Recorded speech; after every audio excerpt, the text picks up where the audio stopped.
Back on the bill, Leader Philippi. Thank you, Speaker. Would whoever knows the most about this bill yield, please? That could be a combination of people, but I would probably defer to Leader Blazejewski. With pleasure. If you was like to yield. Well, thank you, Leader. I appreciate that. The Division of Lottery has the ability to terminate its contract with IGT if IGT does not meet the job obligation. That's right. Thank you.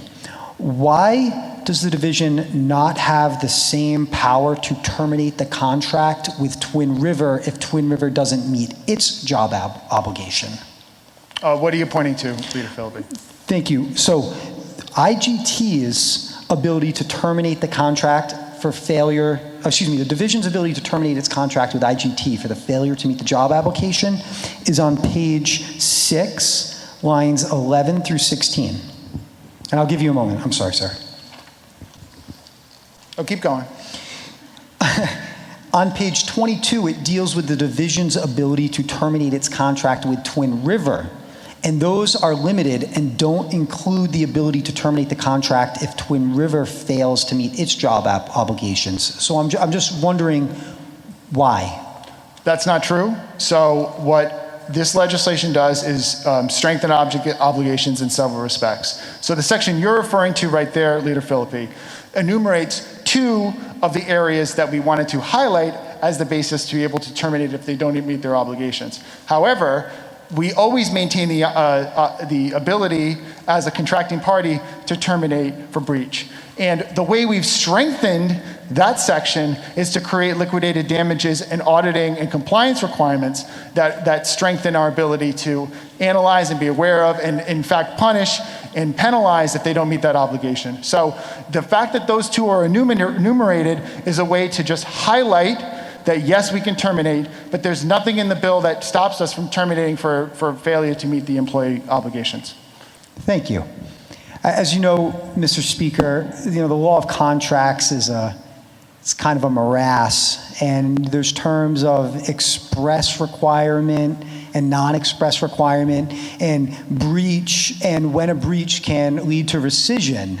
Now, when in a contract you list something as a specific term which may trigger rescission, the courts stop there.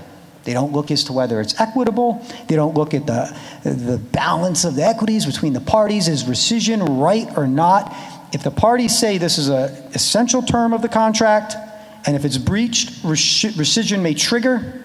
It doesn't matter what that term is, you can trigger. Now, if it's not listed as an essential term, and a party seeks to rescind a contract based on breach, the courts weigh the equities. They say, is this enough? Is this enough of a breach to have the state get out of a contract? And so what I see as a major flaw in this legislation is that the state can get out, and I think it's good the state can get out, because if IGT doesn't meet its 1,100 job obligation and 250% of minimum wage, but it provides no such specific ability for the state to get out of its contract with Twin River if Twin River fails to meet its job obligation. So I don't know if that was the product of negotiations or an oversight, but I have an amendment to correct it. I'm so shocked. You have an amendment. Please proceed. We do, Mr. Speaker, and I appreciate that. I move LC 001-065/16.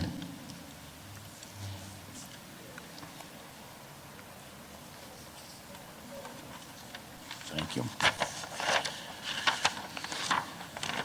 Leader Philippi moves LC 001-065/16 as an amendment, seconded by Whip Chippendale and Representative Nardone and Representative Newberry. Proceed, Leader. Thank you very much, Mr. Speaker.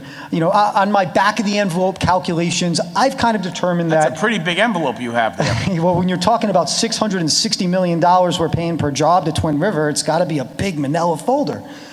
So, $13,330,000 per job per year we're paying Twin River. And the way we reach that, Mr. Speaker, is by saying we're overpaying them $400 million on the table games and you divide that by 20 years, that's $20 million a year, and then you take their 30 jobs and you just divide 20 million by 30 jobs, and you come up to $666,000 we're paying per job per year, times 20 years is $13 million we're paying per job. So in my estimation, we're paying IGT, Twin River, a lot more per job than IGT. Is this on the amendment? Yes, it is. It's on the amendment, Mr. Speaker, and I'll get there circuitously, I'm sorry. So when you run the numbers, the overpayments to IGT, we're essentially overpaying them $364 million over the life of the contract.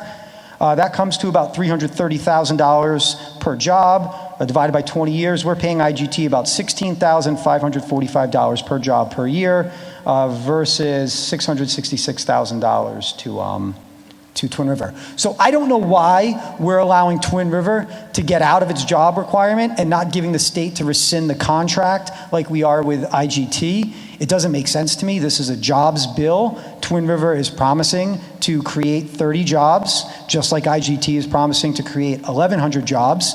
And if they don't meet their end of the bargain, I think this is a critical enough term for both parties that rescission makes sense. For some reason, the drafters of this found it fit not to have the same requirements on Twin River that exist on IGT. If they don't meet their job obligations, the state should be able to rescind, period. Twin River as well as IGT. Twin River should not get any special dispensation that IGT isn't getting on this job, on the jobs. So thank you very much, Mr. Speaker. Thank you, Leader. Leader Blazejewski. Thank you, Mr. Speaker, members of the House. I rise in opposition to this amendment for several reasons. First of all, Twin River has an obligation as part of a prior contract to have 650 jobs in this state, which they do have at Twin River that are good paying union jobs. And yes, they are working class jobs, which are exactly the kind of jobs we need here in Rhode Island. We do need people who can work as valets. We do need opportunities for people, and they can be found at Twin River. So that's first. Second, the jobs that are included here from Twin River are 30 that are in the contract and an additional 30 outside of the contract that Twin River has committed to making as part of this arrangement.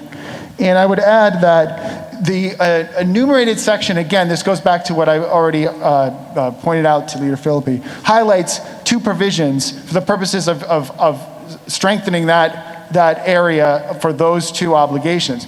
But we've already strengthened the obligation with respect to employees by adding in the liquidated damages, both for the aggregate amount of payroll at $85 million and also for the per job at $7,500 per job. And we've also added in additional provisions related to auditing and reporting. So there's nothing in here that says that they can't terminate for a failure to meet the employees, but this addition is unnecessary and I urge its defeat. Thank you, Mr. Speaker. Thank you. Leader Philippi. Thank you. I see 30 jobs in here. I don't know about some side agreement with 30 more jobs. That should not come to consideration here. If there's talk about that, it should be in the bill. There's no way, if you miss a 30-job mandate with this size contract, a court will let you rescind. Unless it's specifically enumerated where you can rescind for not meeting the job's guarantee. No way, no how. You'll be on the losing side of that case every day if you try and rescind this if Twin River doesn't meet its 30 jobs for a multi-billion-dollar contract. Not going to happen. I don't care if you're Clarence Darrow, you're walking out of that courthouse a loser. Not happening. But with IGT, where it specifically says you can terminate, a first-year law student could go in and win that case because it is a specific enumerated basis for rescission. Won't look at the equities. With Twin River, they're going to say this contract's worth you billions of dollars and they didn't employ 30 people. Big deal. That's what we're saying. We're saying it's not a big deal, court. We're not going to be able to rescind if they fail in their jobs mandate. There's a reason it's with IGT and the reason it's not with Twin River. I'd love to hear the explanation because I haven't heard one that makes sense at this point. Thank you. There are no other lights. Clerk, please unlock the machine. All those in favor of the amendment, vote green. All those against the amendment, please vote red.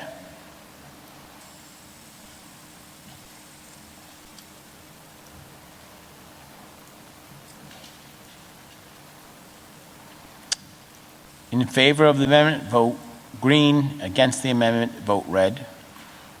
All members, please vote. Clerk, lock the machine. There are 8 in the affirmative. There are 47 in the negative. The amendment is defeated. We are back on the bill for Representative Place.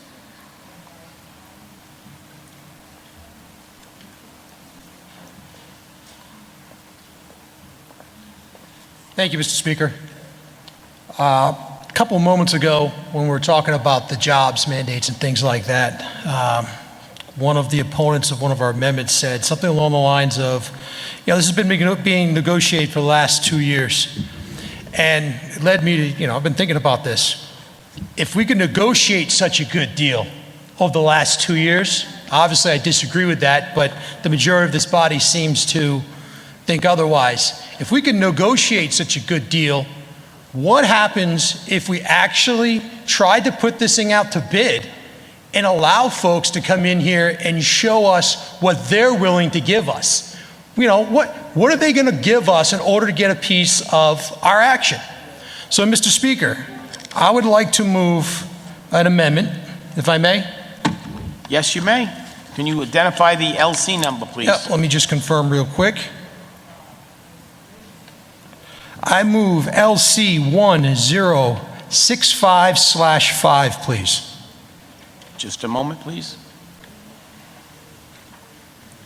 Oh, sorry, I read the wrong one, Mr. Speaker. My apologies. Let me go back. I've got a couple in my hand. A couple of amendments? Or I do, sorry. I'm sure Leader Philippi has a couple of amendments, too. Sorry, correction. That's okay. Amendment 1065/12. So, yeah, that was 5, that's 12.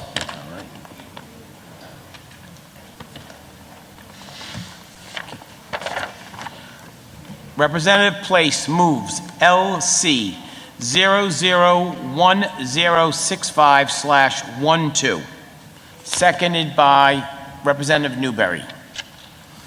Simply put, Mr. Speaker, this amendment would require that at 4 years prior to the completion of this contract, that we simply put it out to bid.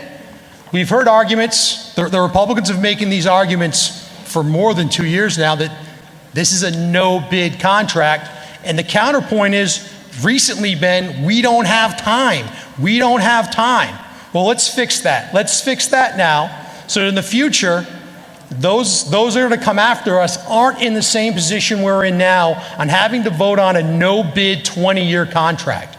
So I simply ask that we require that we bid this thing out and we start the bidding process 4 years before the contract terminates. Thank you, Mr. Speaker. Thank you, Representative. Leader Blazejewski, on the amendment, please. Thank you, Mr. Speaker, members of the House. I rise in opposition to this amendment. We are supporting and hopefully passing this legislation because it's a good deal for the state. And it's a good deal for the state because it wraps up an essential service provided by some of the premier entities that provide those services with economic development over 20 years in our state. So why would we want to take the opportunity that we have here today that we're taking because it's good for the state and bar a legislature 20 years from now from taking that same opportunity? They can make the assessment at that time and can decide, do we want to put this out to bid and risk the economic development consequences, or do we want to try to work an arrangement that works best for the state in partnership with entities existing at that time? So for that reason, Mr. Speaker, I urge defeat of this amendment. Thank you. Thank you, Leader. Leader Philippi. Thank you, Speaker. I rise in support of this amendment. So I think one of the problems we have is that we're kind of late in the process. And if you go back to the last Finance Committee meeting, it was stated by IGT unequivocally, it's too late. You missed the window. There's no way you can do a conversion. You're stuck with us. The world will crumble if you try and do a conversion in the 2 years we have left. So I think it's prudent to have about 4 years before the termination of a contract before we look into it. That was my thought at the Finance Committee meeting. But so then we went and did a little research, Mr. Speaker, as to whether we're too late to put this out to bid, based on the representations of IGT at our Finance Committee meeting, saying that 2 years isn't enough. Your systems will crash. And we looked to Kansas. And in Kansas, Mr. Speaker, the time from an RFP to a fully installed new lottery system more complicated than the central management system in the casino, the lottery system, with all the vendors and all the 7-Elevens and what have you, 22 months. 22 months from the time of RFP to installation. So we've just been getting the runaround, frankly, on these technology issues from IGT. Clear misrepresentation. They know what happened in Kansas because they got beat out by Scientific Games on the bid, and Scientific Games was able to convert the IGT system to the Scientific Games system within, I think, 22 months. But I think it's important that we take time. 4 years before this agreement is over, so in 2039, hopefully none of us are still in here, we put this out to bid. except Speaker Pro Tempore Kennedy. I'm sure our dean will still be here. Oh, but who knows what office you may hold at that day. Hopefully something under palm trees, Mr. Speaker. So that's the point. I think we should have put this out to bid 2 years ago. It makes sense. And frankly, I think in many respects, a public bidding process would have proven that maybe IGT would have been the best bidder. But the point is, we just don't know. And when you're dealing with these type of numbers, we owe it to the taxpayers to go out to bid. This amendment makes sense. In 2039, let's just see what other people have to offer. We erred by not doing that in this case. Thank you, Speaker. Thank you. Representative Place. Thank you, Mr. Speaker. At one point in time, the 20-year deal as an economic incentive to a small local company and a small local gaming operation made sense. That was GTech, now we're IGT. What are they going to be in 20 years? You know, same thing when we talk about Twin River. Oh, wait a minute, Bally's now, it's Bally's. So we're gonna keep giving that local economic impact to these multinational conglomerates? We should be focusing on getting we should be supporting local businesses. That's where we should be putting our efforts into, not trying to support these multinational conglomerates. Our responsibility is to Rhode Islanders, and if we're gonna do economic development, let's do it for local Rhode Island companies. And who's to tell what they're going to be in 20 years? So yes, let's put this thing out to bid at least in 20 years, 20 years from now. At least let's do it then, because it just makes sense for our constituents. Thank you, Mr. Speaker. Thank you, Representative. There are no other lights. On the amendment, clerk, please unlock the machine. All those in favor of the amendment, vote green. All those against, please vote red.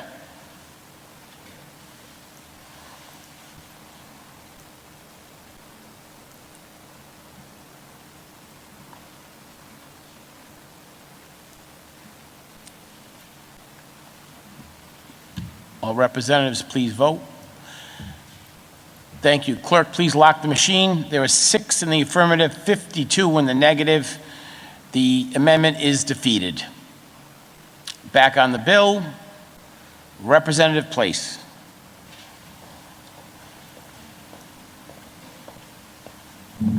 Thank you, Mr. Speaker.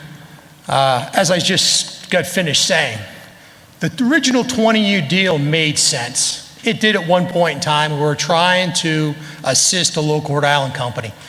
That's not happening anymore. We're not trying to help a small local Rhode Island company. And a 20-year technology contract? Who enters into 20-year technology contracts? I guess the state of Rhode Island does at this point. And it just blows my mind, the fact that we do this. I think the study we paid for in and of ourselves, I think the House paid for this study, or whoever it was stated that just no one does that. No one does that. So, Mr. Speaker, I would like to move an amendment, if I may. Proceed. Thank you. I'd like to move LC 1065/19. Just a moment. Thank you. Representative Place moves LC 001065/19, seconded by Leader Philippi. Representative Newberry Representative Nardone, and Whip Chippendale. Proceed. Thank you, Mr. Speaker. 20 years. We lock ourselves in for 20 years. What lawyer in this room would recommend their clients enter in a 20-year deal, especially in technology? I sat through a hearing in the Innovation and Technology Committee the other day, and they talked about how technology changes so fast. I mean, just in general, you're talking 2 to 3 years. Systems that you have in your workplace today are obsolete. But we're going to do 20 years? I don't know. I don't have to be a lawyer to figure that one out. It's just a bad deal. So obviously, in my opinion, we need to change this thing and bring it down to a more manageable deal. Thank you, Mr. Speaker. Thank you. Representative Leader Philippi. I didn't have my light on, Mr. Speaker. I'm sorry. There are no other lights on the amendment. Clerk, please unlock the machine. All those in favor of the amendment, vote green. All those opposed, please vote red. My mistake, Leader. I'm sorry about that. All members present, please vote.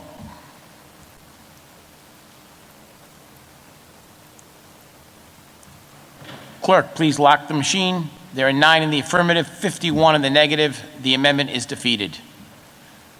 Whip Chippendale. Thank you, Speaker. Just a little housekeeping. I would like to be recording the affirmative on the, there's no number, not replace last amendment, but the one prior. If that is. It will not change the outcome. It's so ordered. Thank you very much. Leader Philippi. Thank you, Speaker. I move LC 001065/20.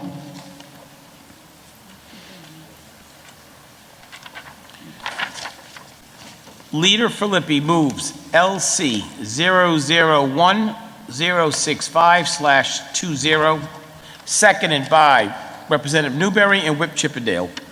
Proceed, Leader. Thank you, Speaker.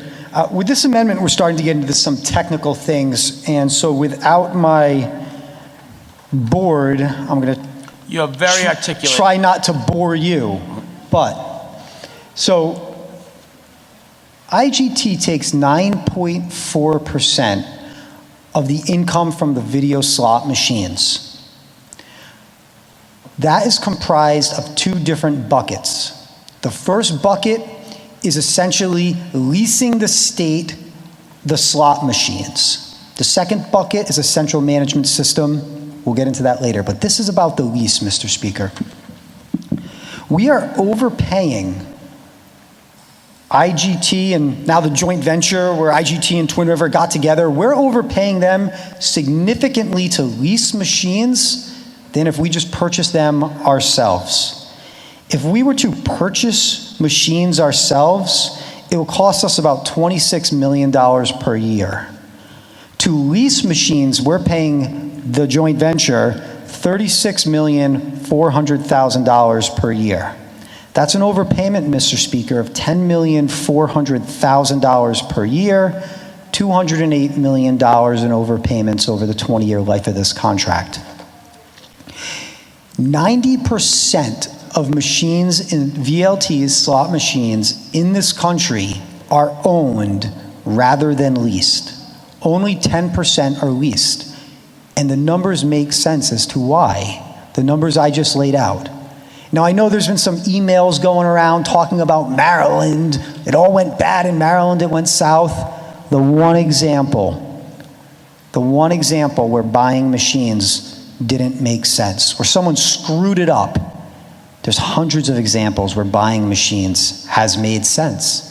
And it's cheaper than leasing, and you can replace that at a much faster rate. Now, leasing may make sense, Mr. Speaker, if we're replacing machines, kind of like when you buy a car, right? When you lease a car, you're always driving a new car, and after 3 years, you turn it in, you get another new car. It's rarely more expensive than the payments on buying a car. But in this state, we're paying more to lease than to buy, and the replacement rate we're getting, Mr. Speaker, is less than if we were to buy them and throw them in the trash after 5 years. We'd be saving money if we bought and replaced 20% a year than what's going on now. So Mr. Christofouli and the representatives from IGT have formed a joint venture. And they've said, don't worry, we're going to replace 8% of the machines per year. Don't worry, we're going to do it. It's going to be in a separate side contract we have. The legislation only says 6% per year. But don't worry, we're going to do 8. Now, our house consultant said to enjoy the benefits of leasing, you need to replace 10% per year. I agree with our house consultant, but let's just go with Mr. Christofouli and Mr. Gendron on this one and say we need to replace 8% per year. This legislation mandates it. It holds them to the promise they've made to the state that they're going to have their joint venture replace 8% per year. Now, Mr. Christofouli had stated at a finance committee meeting that some years we may not want to replace 8%. We got a lot of good machines. So some years we'd like to do 6%, and then the next year maybe we do 10%. So what this legislation does, this amendment does, is it amends page 7, line 19 to remove the 6% required replacement per year and mandate 8%. But say, in some years, if you only want to replace 6, that's fine, but the following year you'll have to replace 10% per year. We're overpaying by leasing. In order to realize the benefit of that leasing relationship, we need new machines, we need turnover, we need the latest and greatest. By only replacing 6% per year, 30 seconds, please. by only replacing 6% a year, Mr. Speaker, it's approximately we're going to replace a machine every 15 years. And we've heard scores of testimony from Twin River about how inefficient and just how the machines that we have on the floor now aren't working. They're not working, they're not making enough money, and we need to replace them. So let's replace them, let's hold them to their promise to us of 8% per year in the law, not in some separate side deal that IGT and Twin River cut, and tell us not to worry about. Time. Thank you, Speaker. Thank you. Representative Tanzi, please. And then Representative Morgan after that. Thank you, Mr. Speaker. I tuned in to the consultant who came in and gave his interpretation of the report that he prepared for the General Assembly. In no uncertain terms, he said the best situated group to be in charge or in control of the machines was Bally's Twin River.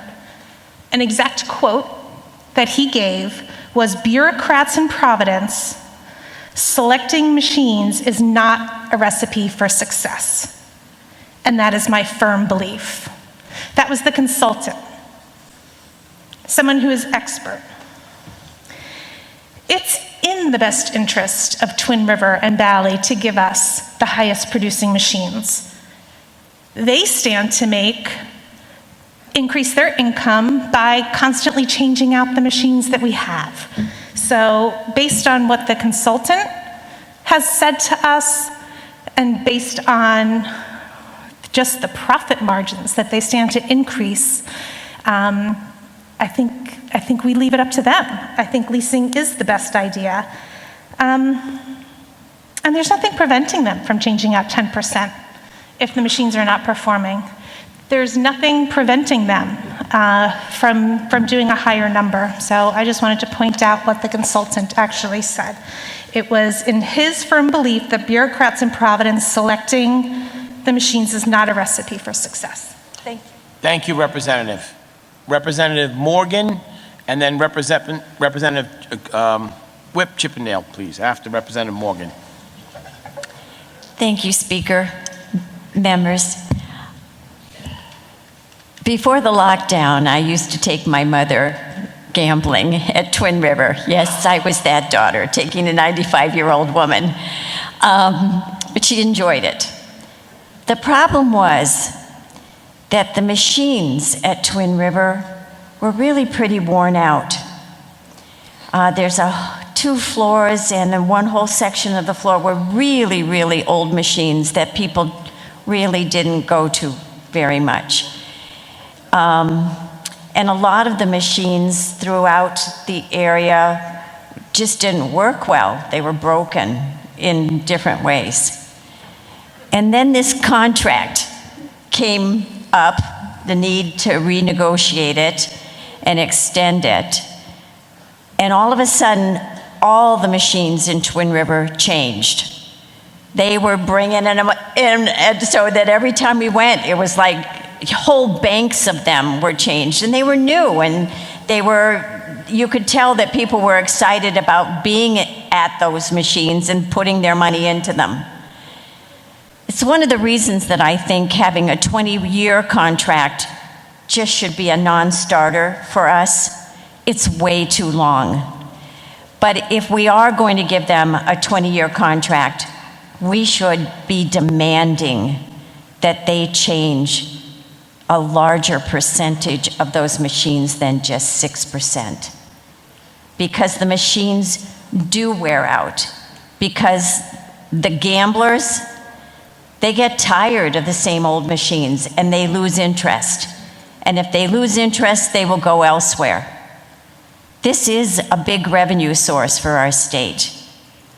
And I think it's in our best interest to put in the 8%. At the very least, that would still take them 12 years to change all the machines in that building, which means that some of those machines will be 12 years old. And those are machines that people probably won't be sitting at. I know because I was there. And I know that once IGT realized that we were going to be looking at this contract, they actually did start changing out the machines. And more people were coming, and I bet they made more money, though I haven't checked it, Speaker, so. It's just human nature. If you don't make them do it, well, they're fine just leaving the old machines there. But that's not necessarily what's best for us as a state. We have a lot of things that we want to spend money on. We have $1 billion of school repairs, we have roads, we have everything. So if we're going to sign a 20-year contract, we really should be adopting this amendment to make sure that those machines stay fresh and interesting to the gamblers that go. Thank you, Speaker. Thank you. Representative, actually, Whip Chippendale, and then Representative Slater.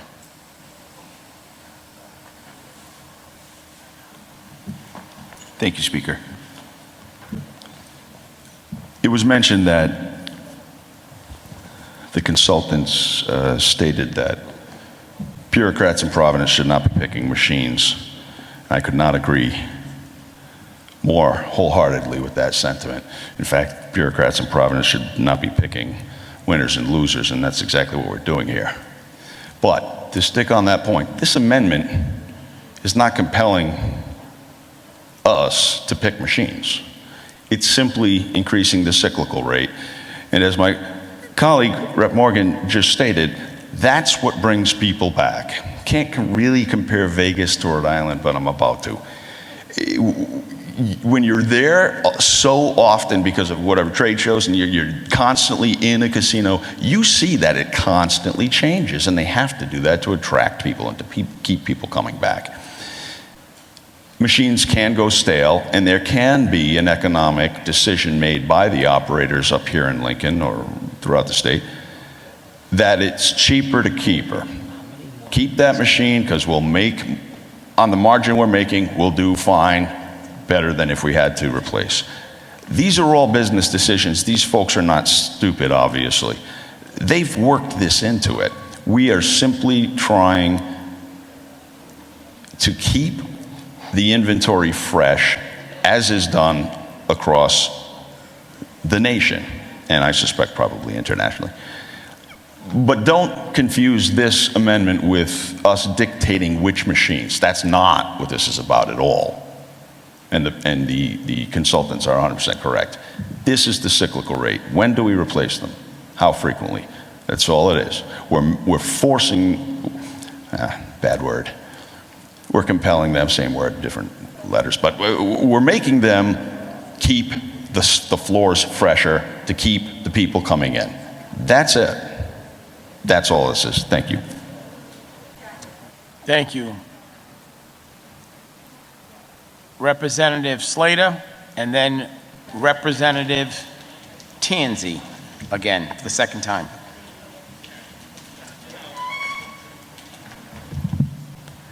Thank you, Speaker, and thank you, Representative Tanzi. You made an excellent point. I was there for that hearing and with the consultant. The consultant says 10% is the standard. The SubA has 6% replacement and a 2.2% conversion. The consultant who drafted the CCA report stated in recent testimony that 10% is a target goal, and that commercial casino operators would like to hit it but never achieve, but 8% is acceptable. At least eight machine vendors will compromise the casino floor at any given time, adhering to a minimum annual replacement cycle of 6%, but with flexibility to replace up to 8% in any year. That literally guarantees that the most up-to-date and popular machines compromise the casino floor at all times. The 6 to 8% was chosen based on 5 years of replacement percentages in casino industries prior to COVID-19 pandemic in 2020. The 2% conversion is contractual obligation is separate from the 6% in the bill. Additionally, Bally's and IGT will make sure that at least 5% of the VLTs will be in highly popular but more expensive premium machines, ensuring the casinos will also have the newest and best products. With this kind of environment, there is little risk the state will in keeping up in technology rise. But getting back to my original statements when I made them, make no mistakes about this. This is about the original argument in this whole in this whole agreement, right, is that IGT and Twin River were arguing about the control of the floor, right? And Representative Morgan, you made my argument perfectly too, because I agree with you. I used to bring my mom too, right? And you always want so really, the patrons should dictate what the floor is. And by having this joint venture that we've come to, this joint venture where IGT and Twin River will be working together, you get the best floor. And by them succeeding, by Twin River and IGT succeeding, the state of Rhode Island succeeds. So we all succeed. So I would say that it's very important that we leave this, that we defeat this amendment, and that basically the consultant that was hired, he was emphatic. He was emphatic basically and said that that 10%, was pie in the sky, and that 6% and the 2% conversion. And a conversion is basically, it's really a new machine. It's just the outside of the machine is the same, and you change the guts of the inside of the machine. So I think we need to defeat this amendment, and thank you. Thank you, Representative. Representative Morgan, and then Representative Tanzi after that.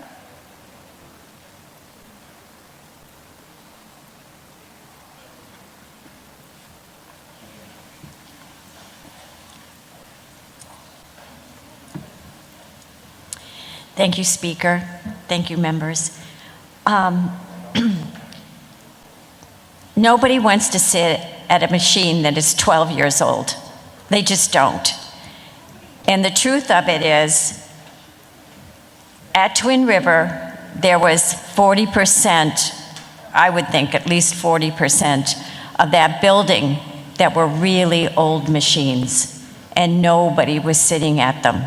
So the state wasn't getting any revenue from them. When the new machines came in, when we started talking about this contract, there were a lot of people who came because the machines were new. They wanted to sit at them, and they were more expensive, by the way, too. All right, so there had to be more revenue coming in. If Twin River and IGT, they had a relationship then as well. And that relationship did not deliver for the customers. And it did not deliver for the state. This just makes sense. If we're going to give them 20 years, which again, I'm against, but if we're going to give them a 20-year contract, we should be demanding in the contract that at a minimum 8% of those machines are changed. Because the machine they put in today will sit there for 12 years at 8%. At 6%, oh, I didn't do the figures, but it's probably 20. It's a long time. What's 15? 15 to 16 years before the oldest machine is turned over. That's right? Yeah. Okay. So I think this makes sense. We want the most revenue. You would think they would want the most revenue. And yet Twin River allowed IGT to leave old machines, and a lot of them, in that building, instead of maximizing what they could bring in. I hope you will vote for this amendment. It just makes sense for everybody. Thank you. Representative Tanzi, please, and then Leader Philippi.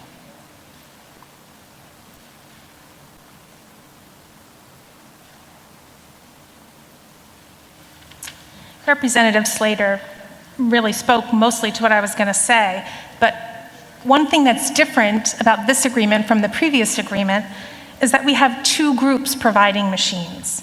They're competing with each other, and this new agreement gives a new incentive to make sure that they perform better. So yes, all of a sudden, maybe Twin River felt that there was going to be competition breathing down their necks, so they magically replaced them all, however many years ago that was, Rep. Morgan. Now that's a permanent, 2 years ago, that's a permanent incentive for them to constantly be improving and for the state to constantly be increasing their take. So I urge we don't vote for this, we don't support this amendment, because this is the appropriate way and a better deal than we had in the last deal. Thank you. Thank you, Representative. Leader Philippi. Thank you, Speaker. All this talk about how we can trust IGT and Twin River to replace the machines, it's heartening. It's good to hear. I appreciate my colleagues like Representative Slater and Representative Tanzi have such trust. I don't have that same level of trust. Past is prologue, and the past has shown us that they don't replace machines at the level that they should.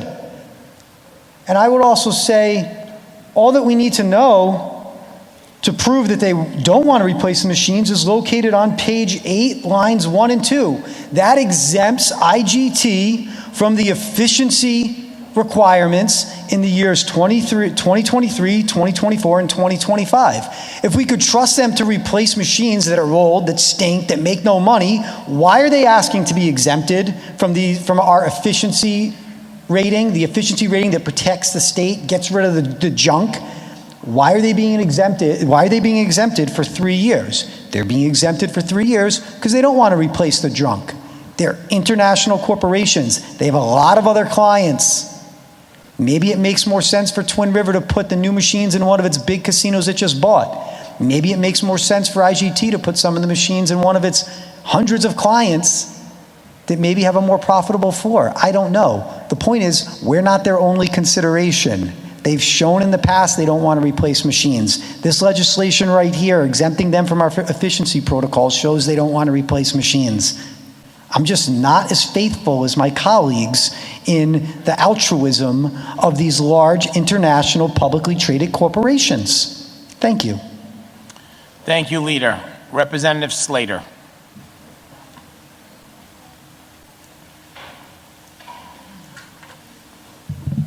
Thank you, Speaker.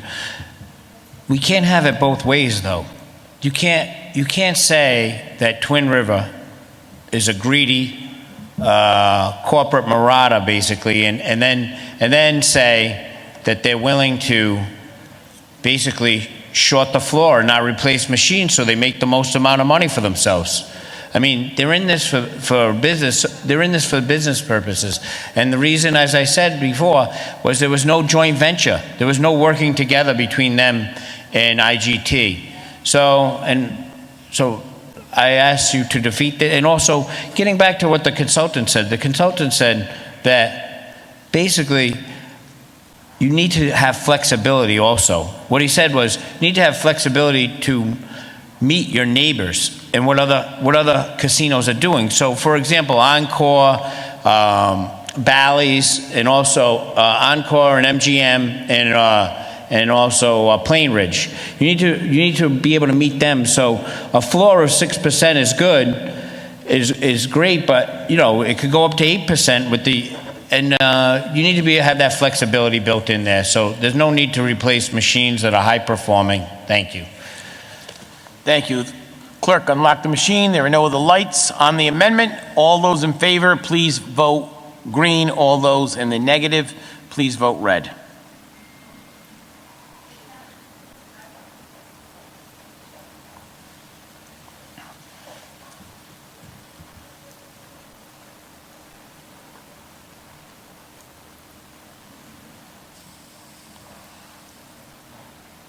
All representatives present, please vote.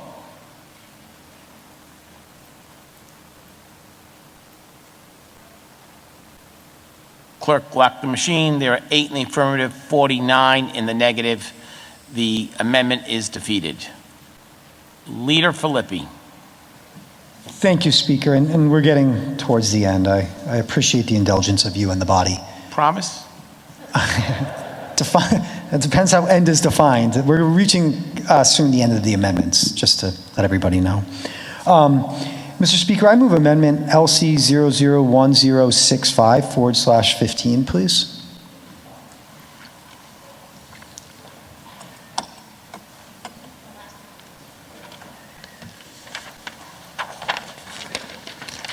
Leader Philippi moves LC 001065/15, seconded by Whip Chippendale, Representative Place, and Representative Price, and Representative Newberry. Proceed, Leader. Thank you, Mr. Speaker. This goes back to the comment I had made about 2 minutes ago regarding the exemption of the IGT machines from our efficiency ratios. What the efficiency ratio is essentially, it figures out what the mean income is per machine, and if a machine on the floor falls under that, it's subject to replacement. It's something that, frankly, the Division of Lottery was negligent on for years, and that's why we had a whole bunch of junk pile up, and they've been replacing it because the state's actually been doing its job in enforcing our efficiency ratio. So I don't know why we're exempting IGT or its affiliates from the efficiency ratio in 2023, 2024, and 2025. It doesn't make any sense. The efficiency ratio is what protects us. It protects us by mandating that underperforming machines must be replaced. And in a leasing relationship, the replacement of underperforming machines is one of the benefits that we get. Now, I think that benefit's a little too expensive, but that was a prior amendment. But currently, we're going forward, we're going to have a leasing relationship. That efficiency ratio protects us. And it was not explained to me. I believe actually Rep. Barros had asked some really good questions about this during the hearing as to why IGT needs to be exempted from the thing that protects the state for years 2023, 2024, and 2025. So this just eliminates the language that exempts them from one of the few things that protects the state. Thank you, Mr. Speaker. Thank you, Leader. Leader Blazejewski. Thank you, Mr. Speaker, members of the House. I rise in opposition to this amendment. I can tell Leader Philippi why that language is in there, because in 2019, IGT replaced 490 machines. And in the first quarter of 2020, IGT replaced 540 machines, which means that there was a 20% turnover over the course of 14 months, a 20% turnover in the machines at Twin River. So the goal here is to have some flexibility there for those years based on IGT turning over 20% of the machines on the floor in a very, very short period of time. So for that reason, Mr. Speaker, I urge defeat of this amendment. Thank you. Thank you. Representative Morgan, please. And then we'll go back to Leader Philippi.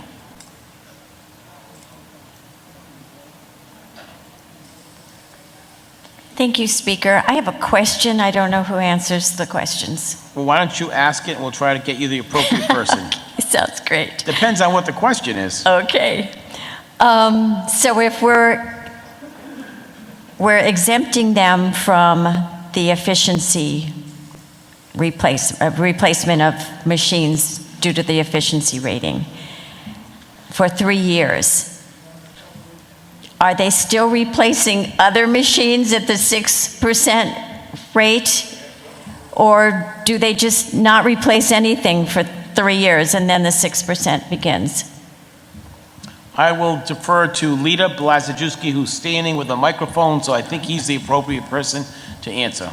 Thank you, Mr. Speaker. So that provision, Rep. Morgan, just pertains to machines manufactured by IGT. So as it relates to other machines not manufactured by IGT, they will still be subject to the turnover process for those years. Thank you. Can I just a follow-up then, Leader? So are the machines in the building still 6%? At least 6% of the machines in the building are going to be replaced, not the ones manufactured by IGT, but overall, like if you took all the machines in total, 6% are going to be replaced? That's at least 6%. And then 2% with the kit conversion as part of, as Representative Slater described, as part of the arrangement between Twin River and IGT. Okay, thank you very much. Thank you. Leader Philippi, please. Do you have any more questions, Representative Morgan? I just was going to mention that the reason IGT replaced 20% in because 14 months... you and your mother broke the bank when you played. That's probably true. Good for you. No, really, they replaced so many because they hadn't replaced many at all before then. Thank you, Speaker. Thank you. There are no other lights. Clerk, please unlock the machine on the amendment. All those in favor, please vote green. All those in the negative, please vote red.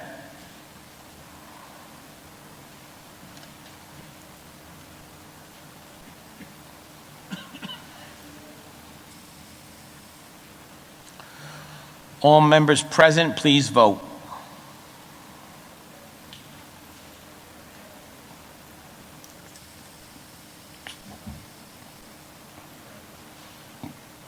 Clerk, please lock the machine. There are 6 in the affirmative. There are 46 in the negative. The amendment is defeated. We are back on the bill.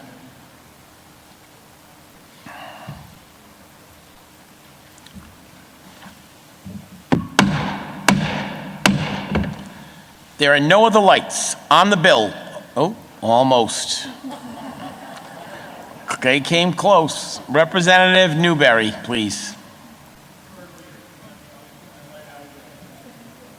All right, we'll whip Chippendale and then we'll go to Chairwoman Williams.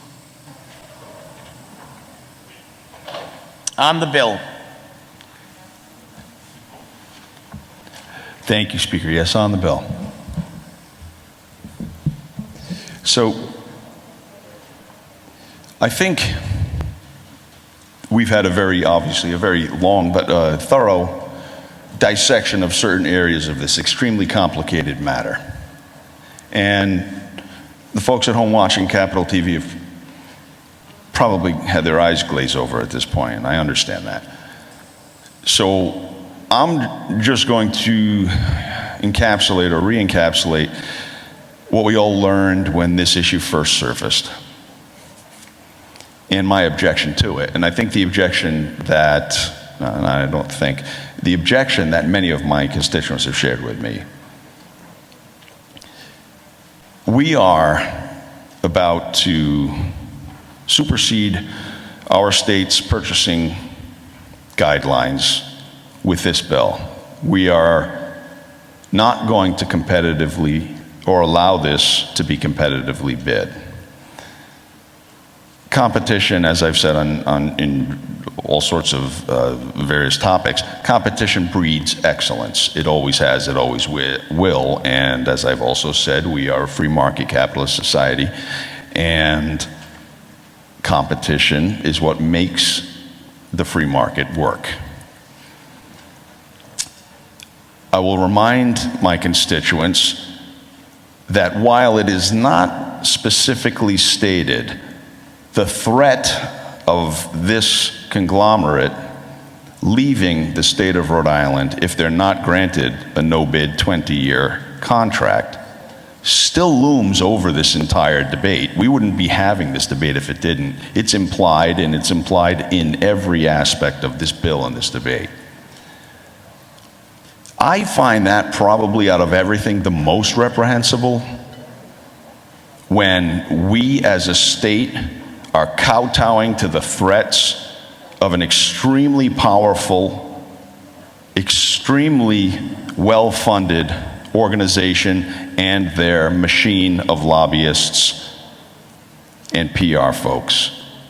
This legislature is about to override our purchasing policies that were put in place to protect the well-being and the interests of our taxpayers in all matters of purchasing all products and services in the state.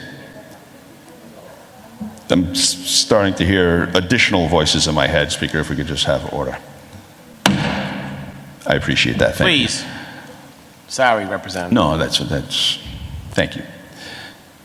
So, at the barrel of a gun, metaphorically speaking, we are overriding our best policies and best practices for purchasing so that our friends can get a sweet deal. It's objectionable to my sensibilities, and it's objectionable to the sensibilities of those whom I represent. If we were truly interested in getting the best deal for the state of Rhode Island, we would allow open, competitive bidding by the myriad companies that are out there who can do this.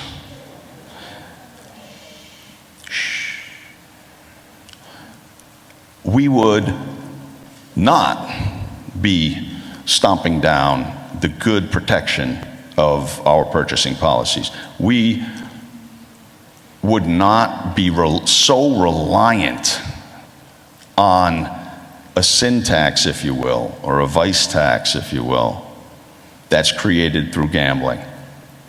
The whole ball of wax is out of whack. And what we're about to do is not economic development. What we're about to do is, for me, shameful. I really do wish this had gone a different way. A lot of work was certainly put into understanding just exactly what was happening, how it was happening, and why it was happening. And we learned some things in that process that were unsettling, and some of our amendments sought to address those things unsuccessfully. But yet here we are, and we will pass this bill right now, and we'll be locked into a technology contract for 20 years. I really do hope, and I don't hope this very much, but I really do hope I'm wrong about everything I just said.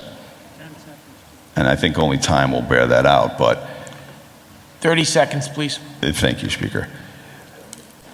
But 20-year no-bid technology contracts are no business for this legislature to be involved with. We should be following the laws that we've written and passed ourselves regarding purchasing, and we're not doing that. I can't support this, can't support it on any level, and I will not. Thank you, Speaker. Thank you. Chairwoman Williams, and then Leader Philippi.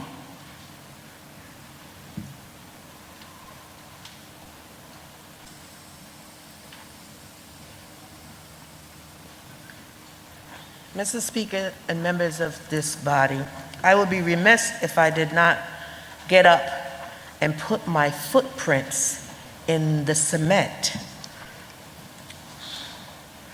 Talk about partners, and I stand here before this chamber as one of the partners and authorizing person to this bill.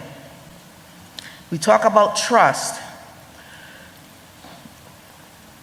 I myself have lost trust in government, and I'm part of it. While I am in it, don't mean that I'm like it. I'm going to talk about the whole package, the entire package as it stands.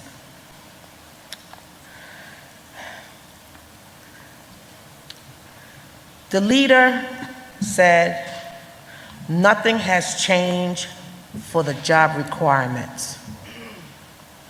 Promises have been made, continue to be made, and I have a concern about that, simply because if it hasn't changed, that means that we are going to be left out once again. And when I say we, you know exactly who I'm talking about. I don't have to define it. Representative Place made a good point. Well, he made several good points, but one in particular was agents. They are our agents, and they work for us. Well, this is Rhode Island, Representative Place. If I am misquoting you, I apologize. They're not agents, they are our pimps. They use us. And not just Twin and Bally and IGT. Anybody who wants to get over, come to Rhode Island. You can get over. Hook up from the floor up. I'm going to vote for this because we have to get our people employed. We need the revenues to run our state. But keep in mind that those senior citizens that are waiting eagerly to go up to do their little gambling, my constituency who wants to see if they can make a little extra to pay the rent or go to the groceries, they're going to be the one that's going to be moving this economy. So I say on behalf of their children, their grandchildren, their sisters and brothers, and even themselves, we need to make sure that they're included in me voting for this, authorizing for that contract to come a reality. As soon as this vote is taken, I'm sure that the ink will be drying as we count the passage of it. I applaud it, I support it, but please remember that the clause as inclusiveness, diversity, and I'm not talking about just in the call center, as Representative Morales mentioned, that's where they'll put us. In that pyramid, those global workers that's included in the numbers don't look like me. So if you want to be counted, you better keep us in the loop, and I mean employed loop. And if you want to pimp me, you're going to have to pay me too, okay? So with all that, I ask that everybody support this, but remember, it's not a one-way street, it's a two-way street, and we are as important as they are while they're becoming multimillionaires off of our backs. Thank you. Thank you, Chairwoman. Leader Philippi, and then Chairwoman McEntee. I'll wait, Mr. Speaker. Thank you. Chairwoman McEntee.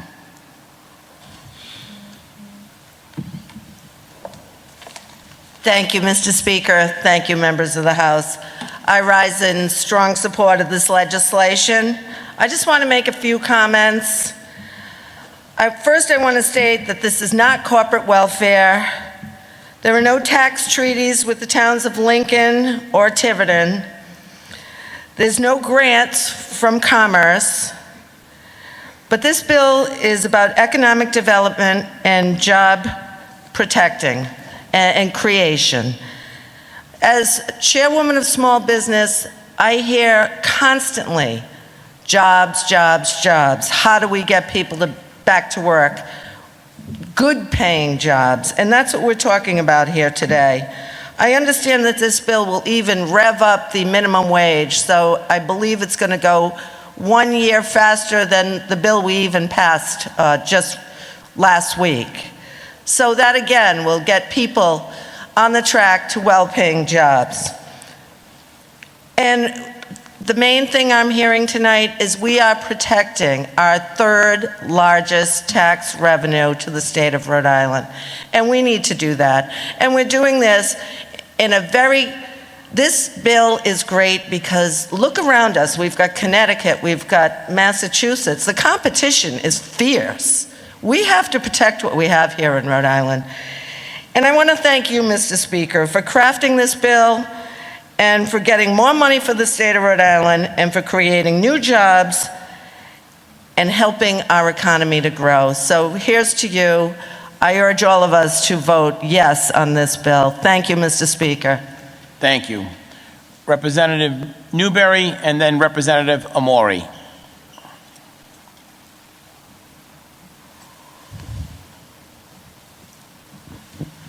Thank you, Mr. Speaker. Actually, this is corporate welfare. You may justify and think it's the right thing to do, but it is corporate welfare. We're giving a special deal to two companies. That's sort of the definition of it. No, we're not giving them subsidies, but we're letting them take more of the profits than we need to, as we've already discussed ad nauseum. It's also sort of the definition of crony capitalism. It's the definition of an insider deal. It may be a public insider deal, but this was negotiated. We still don't know who actually negotiated this. I tried to get the answer 4 hours ago and I couldn't get it. Now, you can justify and say it's protecting our revenue source. I would suggest that if we put this thing out to bid, we would get a better deal, protect our revenue source. But that's fine, but let's not kid ourselves about what this is.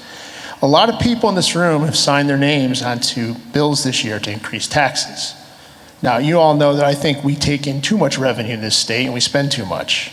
Most of you disagree with me, that's fine. But you know that if you want to raise revenue, you had the opportunity to do so tonight. You all left $20 million a year on the table with your vote against that First Amendment. And frankly, we could have gotten more from this deal. So if you want to tax people, which you can justify, that's fine. You want to raise people's taxes, that's fine. There's a downside to raising people's taxes. That's a debate for another night, but I think we can all agree on that. What's the downside from taking more corporate profits from Twin River and IGT? There is none. So if you really think we need revenue, you left it on the table.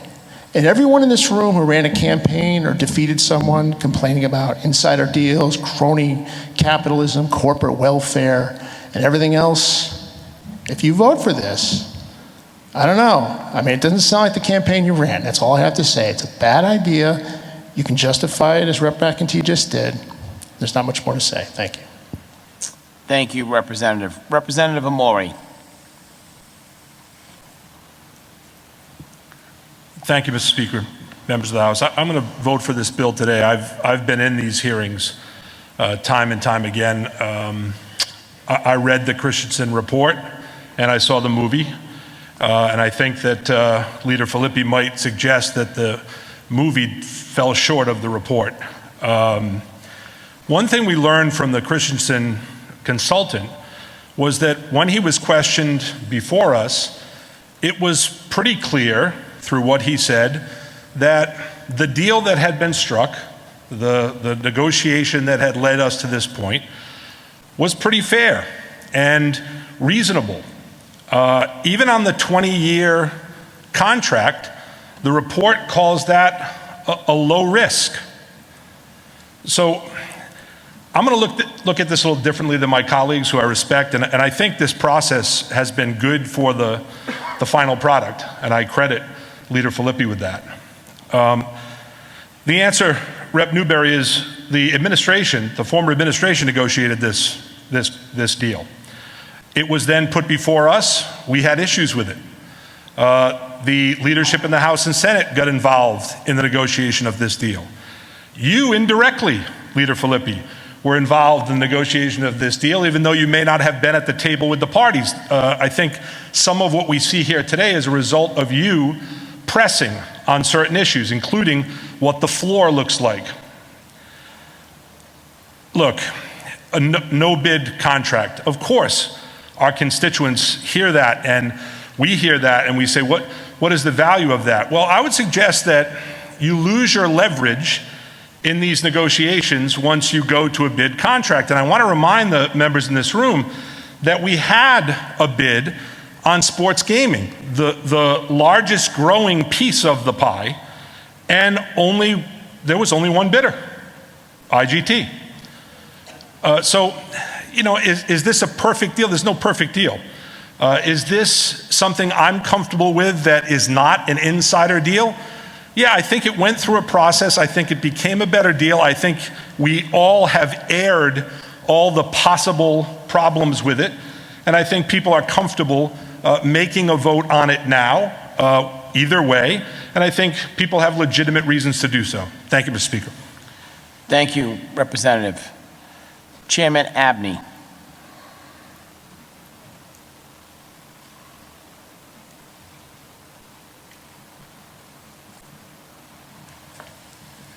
Thank you, Mr. Speaker. And to all my colleagues in the House and those who worked on this bill for a long time, as you know, I rarely make a statement on a bill, especially if it comes out of the House Finance, because I don't think that's my job to do that. I sit in the center seat, and I'm to listen to both sides of arguments and try to make the best out of that, and that's what I tried to do in this one. So many people have worked very hard to make this a better bill than it was before. I was asked a question earlier, who was in the room when the deals were being made? I clearly understood the question, but I don't like to identify, or some people say drop bombs and all those sorts of things, on people.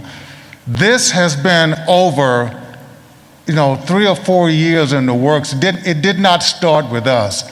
I don't need to give you a lesson on how you react as a legislature. We get proposals, hundreds, every session from different parts of the executive branches and the Senate that we have to make work. We don't do this all by ourselves. And when we're in room 35, it's no joke. And I do have to say I am so proud of all of my Republican colleagues who have, over the years, who've raised some really good issues and help us make almost all bills better. And that's what we're trying to do. Absolutely, you can hold out. And maybe, just maybe, you can get a percentage more.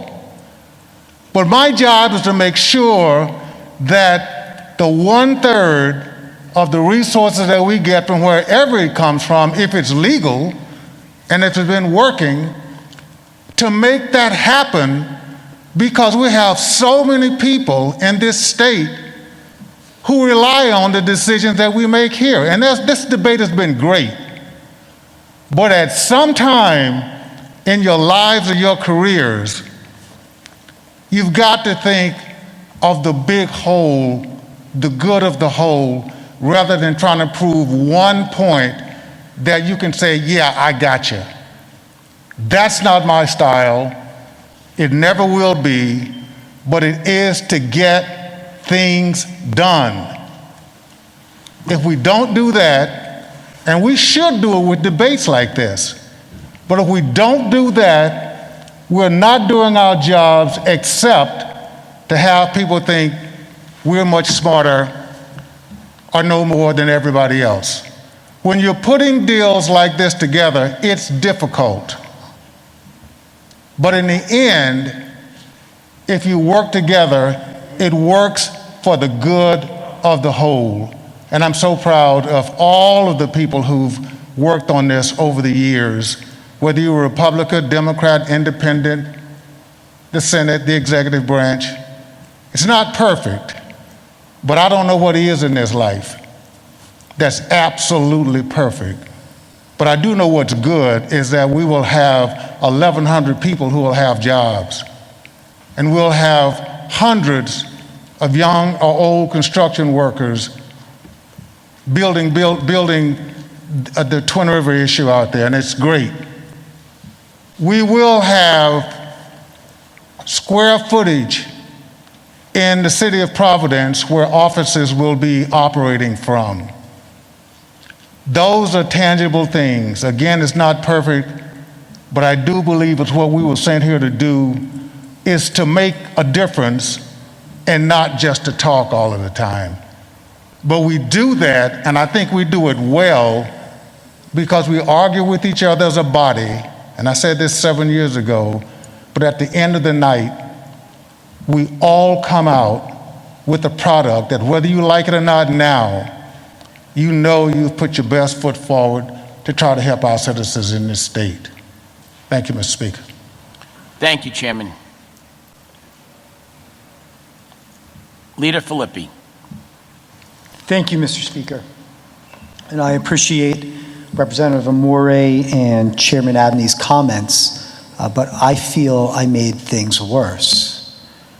16 months ago, this just dealt with IGT, and I have problems with that portion of the deal, that 9.4% of VLT revenue. I helped to stop that deal. I helped to raise enough questions where Speaker Mattiello said, you're right, we need to delay this, we need to hire a consultant. And in that time, Twin River got added to the mix. And the Twin River portion of this deal is the most offensive.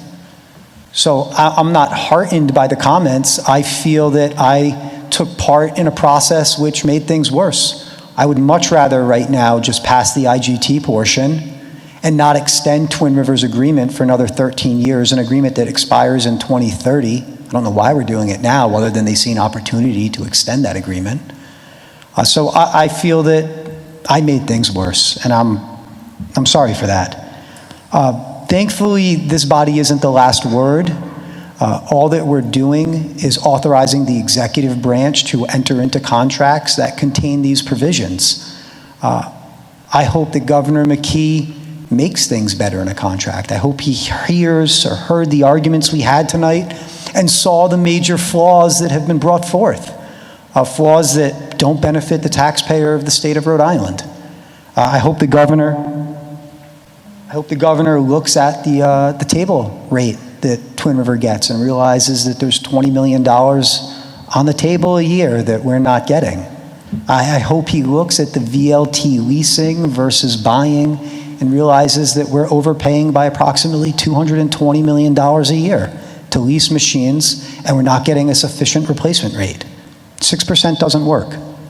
It should be more like 10%. If we bought our own machines at a cheaper rate, we could replace 20% a year and save money. We should be buying our own machines. We should be hiring someone to run the lottery that knows what they're doing, that has been in the casino business for a long time. We should go to Las Vegas and hire the most experienced casino manager to run our division of lottery, and stop delegating to IGT and Twin River decisions that should be made by the state with its business. I hope the governor looks at the sale leaseback provision in this legislation. It's not something that we got into tonight, but this legislation purports to authorize Twin River, or authorizes Twin River with oversight from the Department of Lottery, to sell Twin River and then enter into a long-term lease. That's a new way of financing to raise substantial sums of cash, but there's a risk in it. There's a lot of debt that comes along with it that I'm concerned Twin River might not be able to pay. And then they're going to take that money from Twin River, hundreds of millions of dollars, and continue to buy casinos all over the country and not reinvest those funds here. So I would hope the governor would look at a potential sale leaseback provision and say that those monies need to be invested in the state of Rhode Island. If we're going to authorize you to sell Twin River and enter into a long-term lease, not have you be subject to certain debt limitations that have been in effect for years, that money should be invested in the state of Rhode Island. So I believe the governor can do better. I hope he does. There are so many flaws with this bill, and we spoke about most of them tonight. So it's really after we pass this and the Senate passes it, the ball's in his court, and we can do a lot better, and it's on him at this point. Thank you, Speaker. Thank you. Representative Morgan.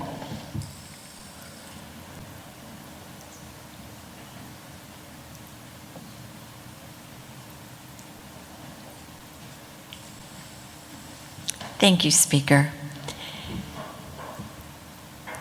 there isn't much money that state government gets that's not a tax or a fee or something that we're taking out of the paycheck or the family budget.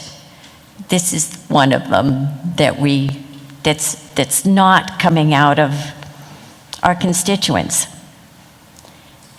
This is a service, right? This is a company that is paying us to have this wonderful entertainment venue. And so we really should maximize what we get, because when we get it from Twin River and IGT, we're not taking it from our constituents. And I think we all know how hard our constituents work for their paychecks. They have a right to keep as much of it as they can. If we get more from Twin River, we have to take less from them. So when we look at this deal and we see that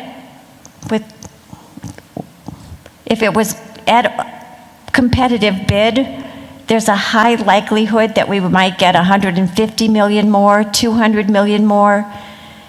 Well, it's worth going to competitive bid then.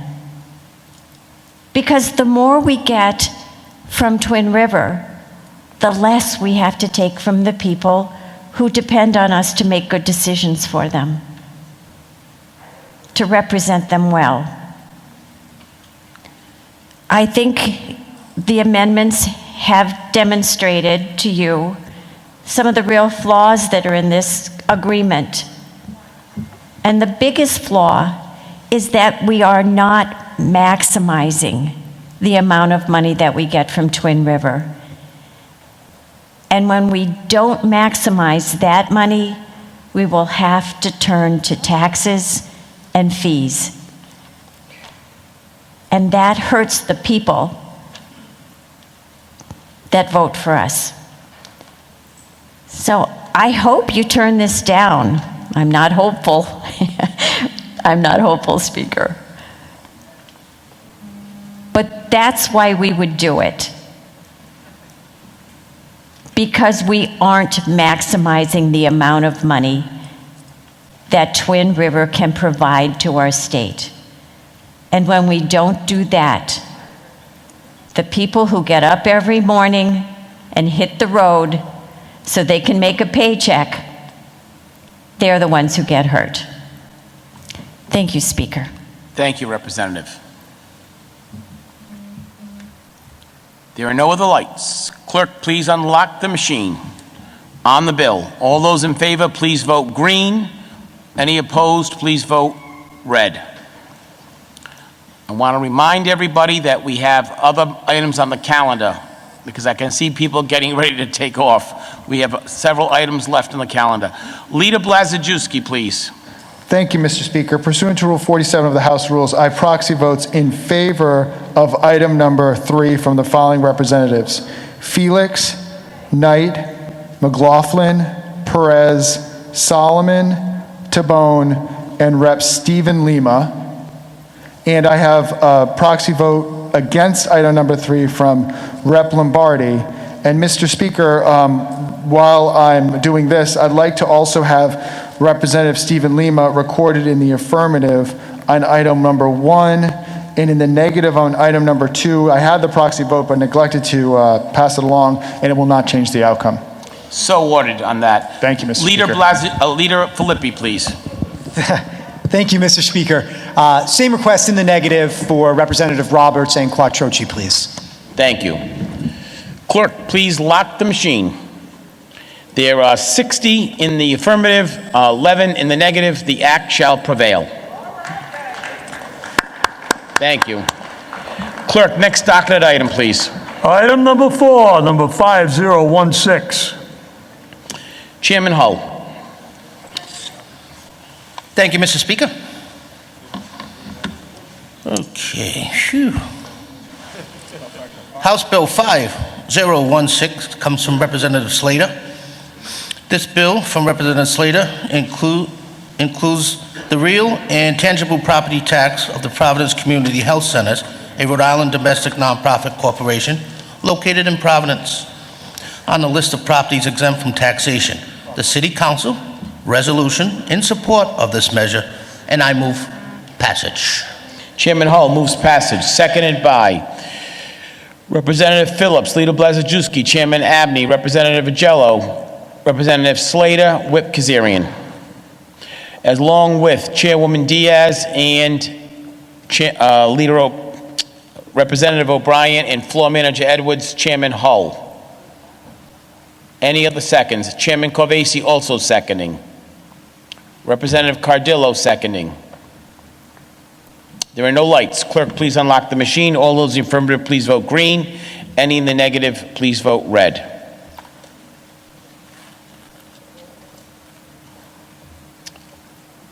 Leader Blazejewski, please. Thank you, Mr. Speaker. Pursuant to Rule 47 of the House Rules, I have proxy votes in favor of item number 4 from the following representatives: Felix, Knight, Lombardi, McLaughlin, Perez, Solomon, Tabone, and Rep. Stephen Lima. Thank you. Thank you. Leader Philippi. Thank you, Mr. Speaker. Same request in the affirmative. Representatives Roberts and Quattrochi, please. Thank you, Speaker. Clerk, please lock the machine. There are 7 in the affirmative, 1 in the negative. The act shall prevail. Next item on the docket, please, Clerk. Item number 5, number 6266. Representative O'Brien, please. Thank you, Speaker. This bill comes to us from Chairman Solomon. It's an act to vacate the forfeiture or revocation of the charter of E.M. O'Brien and Son Incorporated, no relation.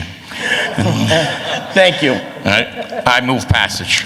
Representative O'Brien moves passage, seconded by Representative Caldwell, Representative Hawkins, Leader Blazejewski, Floor Manager Edwards, Chairman Casey, Chairman Abney, Chairman Hull.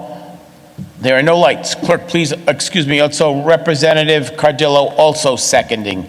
Clerk, there are no other lights. Unlock the machine. All those in the affirmative, please vote green. Any in the negative, please vote red.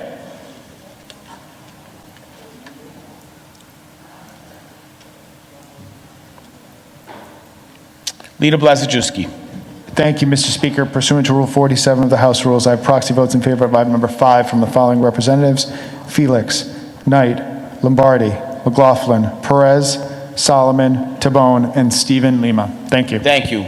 Leader Philippi, please. Thank you, Speaker. Same request in the affirmative. Representatives Quattrochi and Roberts, please. Thank you, Speaker. Thank you. Clerk, please lock the machine. There are 69 in the affirmative, 0 in the negative. The act shall prevail. Next item, please, Clerk. Item number 6, Senate 708. Chairman Hull, please. Thank you, Mr. Speaker. Senate 708 from Senator Lawson. This bill from Senator Lawson is a duplicate of Whip Kazarian's House Bill 6037, which already passed. This bill would authorize the City of East Providence to enter into a tax treaty with ExxonMobil Corporation, subject to ratification by the East Providence City Council for a period not to exceed 10 years. The City Council resolution supports this measure, and I move passage. Chairman Hull moves passage, seconded by Representative O'Brien, Representative Amore, Leader Blazejewski, Chairwoman Fogarty, Chairman Abney, Representative Kazar, Representative Cardillo, Representative Hull, Representative Barrows, Representative Kazarian, Chairwoman Diaz, Chairwoman Magiro, Chairwoman Bella Wilkinson, as well as Representative Cotravan, all seconding the bill. On the bill itself, Representative Morgan. No, Speaker, but can I be marked in the negative on item 2 and on the affirmative on item 5? So ordered. Thank you. There are no other, Representative O'Brien on the bill. Yes, I'd like to be marked in the affirmative for item number 4, please. So ordered. Representative Batista, and then Representative Rangel Vassal.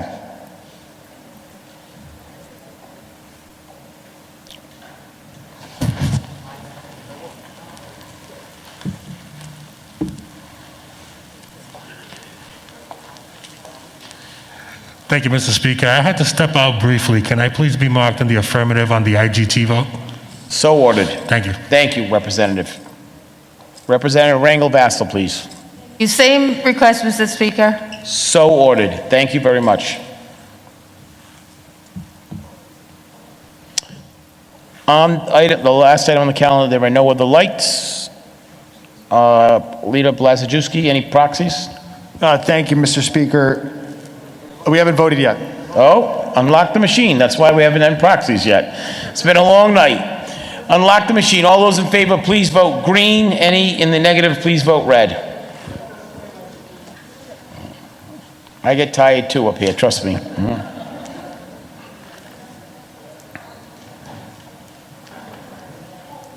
Leader Blazejewski on proxies. Yes, thank you, Speaker. Pursuant to Rule 47 of the House Rules, I proxy votes in favor of item number 6 from the following representatives: Felix, Knight, Lombardi, McLaughlin, Perez, Solomon, Tabone, and Stephen Lima. Thank you. Thank you. Leader Philippi. Thank you, Speaker. Same request in the affirmative. Representatives Chippendale and Roberts, please. Thank you, Speaker. Thank you very much. Clerk, please lock the machine. 7 in the affirmative, 1 in the negative. The act shall prevail. That concludes today's calendar. Thank you all for your patience tonight. We're on to announcements and introductions. Any announcements or introductions?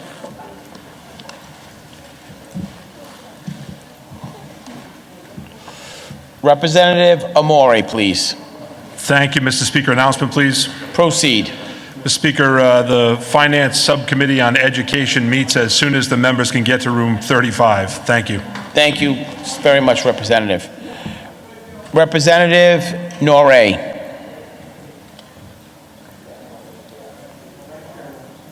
And then we will go to Representative Falella.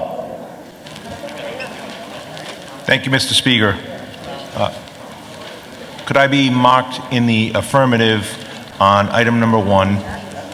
I was unable to, operator error. It will not change the ordered. vote. Thank you. Thank you. And also, Mr. Speaker, I have a resolution. Proceed. Thank you. I have the permission of both leaders. House resolution recognizing May 15th as National Peace Officers Memorial Day and commemorating May 9th through the 15th, 2021, as National Police Week in the state of Rhode Island. It can be read at the rise. Thank you. Please send it up. Thank you, Mr. Representative Speaker. Falella and then Representative Kislak. Thank you, Mr. Speaker. I have 3 announcements, please. Please proceed on all 3. First, I'd like to congratulate my oldest son. Him and his wife gave birth last night to a baby boy. Elvis James came in at 7 pounds, 6 ounces at 10:30 last night. Congratulations. Thank you. You beat Leader Blazejewski because I think he had an announcement that said that, but you jumped the gun. Also, on the next legislative day, pursuant to Rule 7D, I have a bill pursuant to relating to education. Thank you. And on my last announcement, I'd like to adjourn today in the memory of Emma Pezza. Mrs. Pezza was a communicant of Our Lady of Grace Church from Johnston, and she died at the age of 110 years old. God bless. Thank you very much. Representative Kislak and then Representative Jello. Speaker, I have 2 quick items. Proceed, please, on both. Thank you very much. With the permission of the majority and the minority leaders, I have an act relating to solemnization of marriages for immediate consideration. This is a bill that we have already passed and it went to the governor. However, we then discovered an unfortunate typo. So with the permission of the majority and minority leaders, I would like to move this for immediate consideration. Please send it up. That will require a machine vote, but we'll be happy to do it for you. Thank you so much. Please send it up. And then my second item is a very quick announcement today. I just want to take a moment to share my gratitude as a mom for COVID-19 vaccines and as a person who lives in our country and our state today. Today, 12-year-olds became eligible for vaccination, and as it happened, when I saw this on my Twitter feed, my 12-year-old was upstairs on his school-at-home day, and I went upstairs and said, "Do you want to go get a shot?" He said, "Cool." An hour later, we were at the dunk, and he got his COVID-19 vaccine. I don't know that anybody could have been more excited about this than I was, but really everyone at the dunk was so excited and relieved to be vaccinating kids today. And so I just wanted to share my gratitude for scientists, for Department of Health, for the National Guard, for the volunteers who made it so easy and possible, to Sharon, the nurse who vaccinated my kid Simon today. I just wanted to share this moment of gratitude that we might vaccinate our way to a better summer. So thank you. Thank you. Representative Agello and then Representative Casimiro.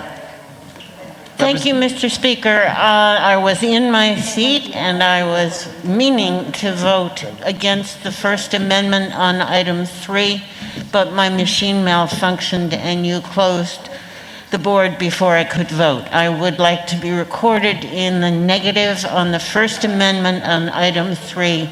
It will not change the result. So ordered. Thank you. Representative Casimiro. Point of personal privilege, Mr. Speaker. Please state your personal privilege. I don't know if my colleagues in government paid attention to what happened over the last couple of weeks, but on April 13th, there was a rally outside for the Sherlock Center and services for the blind and vision impaired, and they were going to be losing their services. Within weeks, this chamber, the Senate President, and the governor made things happen, and they saved the services at the Sherlock Center. This is a perfect example of good government working. So I just wanted to acknowledge the Speaker's efforts, the Senate President's efforts, as well as the governor's and the people in this chamber who work so diligently to save the services of the blind and visually impaired. So thank you. Thank you, Representative. Thank you. I am going to interrupt announcements and introductions. I'm going to move with the consent of the Majority Leader, enact LC 002816 relating to the solemnization of marriage that will join William Von Brauer and Caitlin Brauer. William Van Brauer may join Caitlin Brauer and Gustav Cabarrus in marriage in the city of Providence on or about June 26th. What? Yes, we can do that. We can do a voice vote. We can require a vote. I appreciate that. So all those in favor, please say aye. Aye. Any opposed? The ayes have it. Congratulations, the couple got married. We go back to announcements and introductions. Chairwoman Diaz, and then we will go to Representative McGaugh. Thank you, Mr. Speaker. I have a request. Proceed. I have IC resolution with the approval of the majority and minority leader expressing deepest condolences on the passing of Theodoro Wood. Theodoro Wood was a life resident of the state of Rhode Island. He was a pastor, volunteer in every important cause in Rhode Island, and he passed in another state, but he requests to be buried in Rhode Island. So I'm so honored to request in the House to adjourn in memory of Theodoro Woods. Thank you. Thank you. Representative McGaugh, please. Thank you, Mr. Speaker. With the approval of the House Majority and Minority Leader, I have a House resolution proclaiming May 9th through 15th of 2021 as National Skilled Nursing Care Week in the state of Rhode Island, and thanking all nursing home workers for the tireless service and compassionate care they provide. Honoring our nursing home care workers is important in any year. As someone who works in nursing homes on a daily basis, I have an enormous respect for the work that they do, but especially in this past year as we dealt with this pandemic and the tremendous impact it had on nursing home patients, I just want to offer my utmost respect and recognize them for the important work that they do. Thank you. Thank you so much. They do a wonderful job. Representative Caldwell, and then Speaker Pro Tem Kennedy. Thank you, Speaker. I just wanted to announce that the House Committee on Corporations is meeting at the Rise in the House Lounge, and we will be voting. So if members could make their way there in a timely manner, Chairman O'Brien and I would appreciate it. Thank you very much. Speaker Pro Tem Kennedy, and then Chairwoman Bella Wilkinson. Thank you, Mr. Speaker. I have an act here. This is regarding the Hope Valley, Wyoming Fire District. It's a local piece of legislation. I'm going to be submitting that. It does not require any prior notice. The other piece of other thing that I have, Mr. Speaker, it's a House resolution thanking the Reverend Farrell Edward McLaughlin. He is getting ready to celebrate his 50th year of faithful service here in the Diocese of Providence. It's a resolution, and I'd like to leave it on the desk. It can be read after the session. Thank you. Thank you. Please send it up. Chairwoman Bella Wilkinson, please. And then we'll go to Representative Slater. Thank you, Mr. Speaker. I have a request for an adjournment, please. Proceed. E. Joseph Sully Sullivan was a lieutenant for the Warwick Fire Department. He retired at the age of 63 and died Wednesday, May 5th, 2021. Sully served as a firefighter for 30 years and had worked in Station 6, Station 4, and Station 3. He was very proud to serve on Ladder 3 for the last 15 years of his career. He was the loving father of Joseph P. and Jenny R. Sullivan. He also leaves his siblings, Kathleen S. Kenwood, Thomas, Charlene, E.S. Pizitz, Paul, and Kevin F. Sullivan, along with Cynthia. Thank you, Mr. Speaker. Thank you, Chairwoman.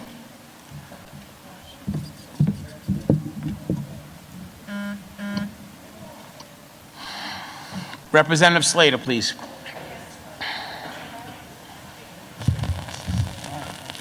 Speaker, I think I had hit that recognition button earlier, but Okay. I'm all set. Thank you. Thank you.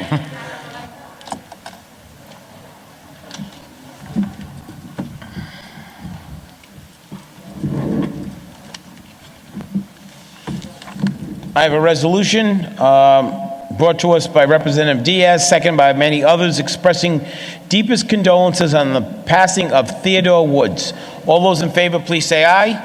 Any opposed? The ayes have it. I have a House resolution recognizing May 15th as National Peace Officers Memorial Day and commemorating May 9th to May 15th as National Police Week in the state of Rhode Island. Brought to us by Representative Norrie and seconded by many others. All those in favor, please say aye. The ayes have it. I have a House resolution proclaiming May 9th through May 15th as National Skilled Nursing Care Week in the state of Rhode Island and thanking all nursing home workers for their tireless service and compassionate care they provide. Brought to us by Representative McGaugh and seconded by several others. All those in favor, please say aye. Any opposed? The ayes have it. My last resolution today is brought to us from Representative Brian Patrick Kennedy, thanking the Reverend Farrell Edward McLaughlin for 50 years of faithful service to God and the people of the state of Rhode Island, seconded by many others. All those in favor of Speaker Pro Tem Kennedy's resolution, please say aye. Any opposed? The ayes have it. Thank you. Adjournment.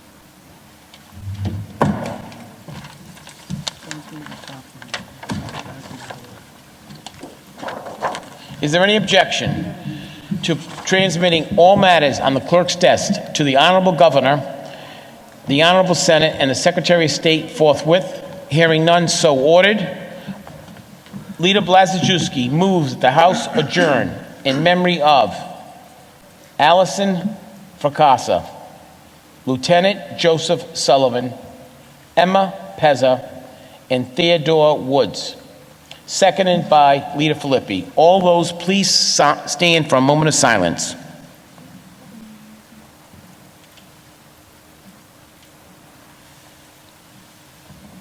The House is adjourned.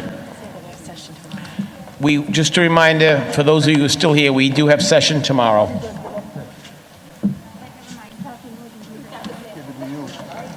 What a day.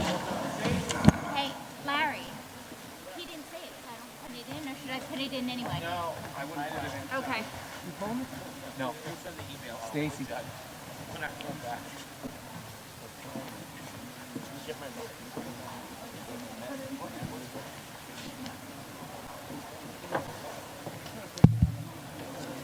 House resolution recognizing May 15th as National Peace Officers Memorial Day and commemorating May 9th to 15th, 2021 as National Police Week in the state of Rhode Island. Whereas in 1962, President John F. Kennedy signed a proclamation declaring May 15th of each year to be National Peace Officers Memorial Day, and the week in which May 15th falls to be National Police Week. In 1966, it was enacted in the Rhode Island General Laws, and in 1994, President William Jefferson Clinton directed that the United States flag be flown at half-staff every May 15th. And whereas the state of Rhode Island annually commemorates National Peace Week in memory of those police officers who have selflessly died or been disabled in the line of duty protecting and serving the citizenry of our state. And whereas in Rhode Island, a total of 51 police officers have given their lives in the line of duty. And in 2020 alone, 264 federal, state, military, tribal, and local law enforcement officers across the country died in the line of duty, many due to COVID-19 while engaged in a line of duty action or activity. It was the highest number of police officer deaths since 1974. And whereas police officers in the state of Rhode Island and across America work diligently on behalf of the people without regard to the peril or hazards they face each and every day as they safeguard our lives, our rights, our freedoms, and our property. It is important to recognize and thank these noble and courageous individuals. Now, therefore, be it resolved that this House of Representatives of the state of Rhode Island hereby recognizes May 15th as Peace Officers Memorial Day and celebrates the week of May 9th to 15th, 2021 as National Police Week in our state, and invites all Rhode Island communities and citizenry to observe this week with appropriate ceremonies and activities. And be it further resolved that this House hereby offers sincere condolences to the families and friends of the valiant and heroic police officers who have given their lives or have been disabled in the performance of their duty in the state of Rhode Island. And be it further resolved that the Secretary of State, being hereby is authorized and directed to transmit duly certified copies of this resolution to the Rhode Island State Lodge Fraternal Order of Police and the Rhode Island International Brotherhood of Police Officers.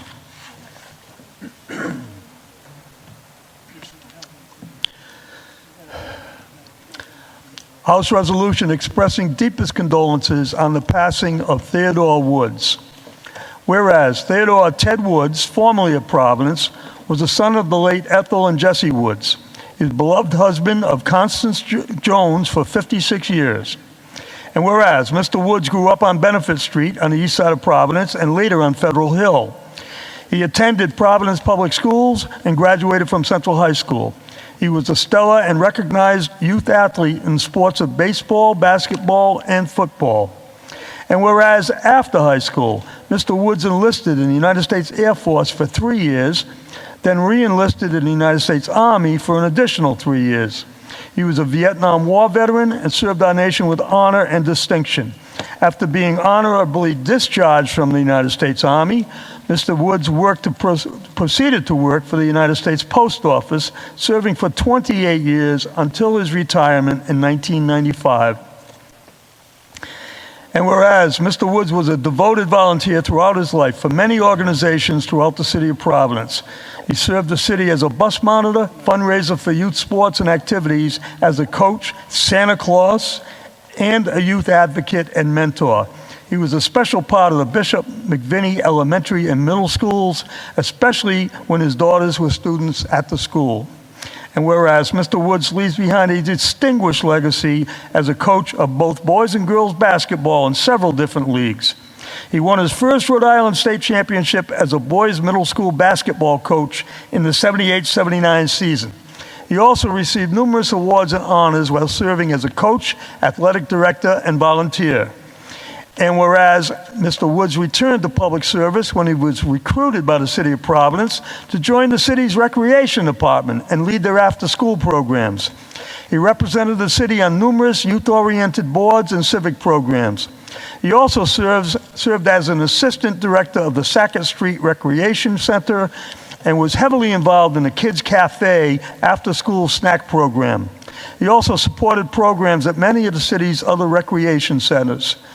And whereas Mr. Woods was a passionate lifetime sports fan who cherished being a season ticket holder for his Providence College basketball and New England Patriots football, nothing made him happier than relaxing and watching ESPN. Mr. Woods was also a former long-term member of the Prince Hall Masons in Providence. And in addition to his wife, Constance, Mr. Woods leaves behind his daughters, Tracy Woods and Shelley Woods Whiting. He also leaves behind his son-in-law, W. Bernard Whiting, Jr., and his grandson, Theodore B. Whiting. He also survived by his brothers, Maurice Woods and Frank Woods, and embraced Dara Pincus and her sons, Renan and Matan, as bonus children and grandchildren. He also leaves behind his goddaughters, Dawn and Enchante Lewis, and many nieces, nephews, cousins, and friends across the nation. Mr. Woods was preceded in death by his siblings, Eleanor Adams, Barbara Clements, Patricia James, James Woods, and Donald Clark. Now therefore be it resolved, this House of Representatives of the state of Rhode Island hereby expresses its deepest condolences on the passing of Mr. Theodore Woods. And be it further resolved that the Secretary of State be and hereby is authorized and directed to transmit a duly certified copy of this resolution to Mrs. Constance Woods and family.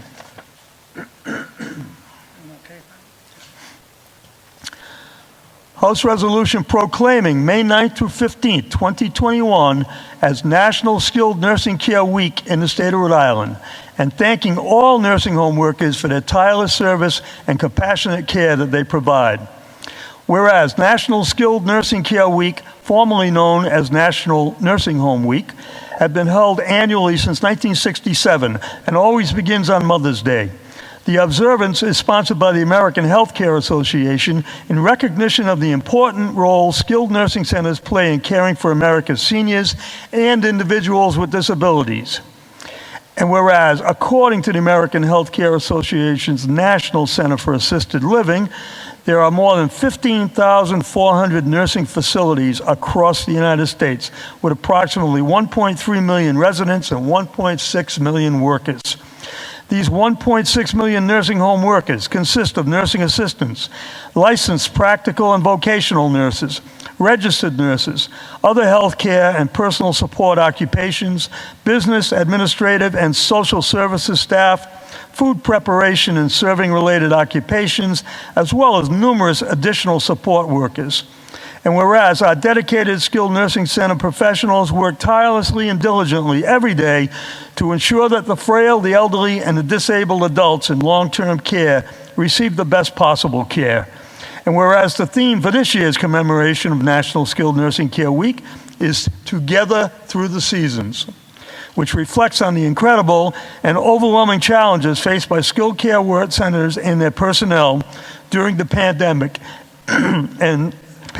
and steadfast commitment they have maintained to ensure the safety and well-being of their residents at all times. Now therefore be resolved, this House of Representatives of the state of Rhode Island hereby proclaims May 9th through 15th as National Skilled Nursing Care Week in the state of Rhode Island. Be it further resolved that the Secretary of State be and hereby is authorized and directed to transmit a duly certified copy of this resolution to Director Nicole Alexander Scott, MD, MPH, Rhode Island Department of Health. You want to do one?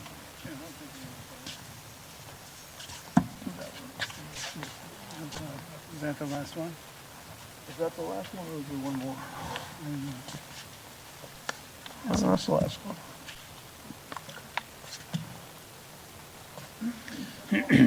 House resolution thanking Reverend Farrell Edward McLaughlin for 50 years of faithful service to God and the people of the state of Rhode Island.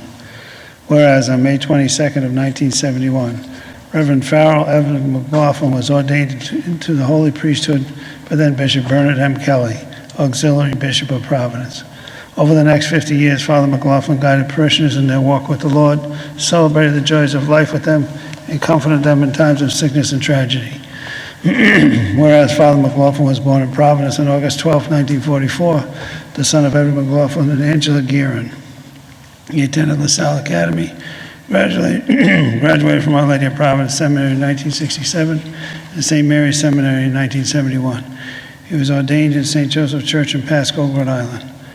Whereas throughout the course of his distinguished career, Father McLaughlin served with distinction in numerous parishes and capacities across Rhode Island. He has been a chaplain, a parish priest, pastor, and school teacher for many years. In addition, he has been very active in the alcohol and substance abuse ministry. Since his retirement as the pastor of Our Lady of Victory in St. Vincent de Paul Church in 2015, Father McLaughlin has celebrated Masses on weekends for the Diocese of Providence, has worked with the organization Cross Catholic Outreach, delivering food and providing shelter, comfort, and hope to the most impoverished throughout the world. Whereas Father McLaughlin has spent the past 50 years serving the Lord, the Church, and parishioners with love, kindness, and untiring service. It has enriched the spiritual lives of many Rhode Islanders.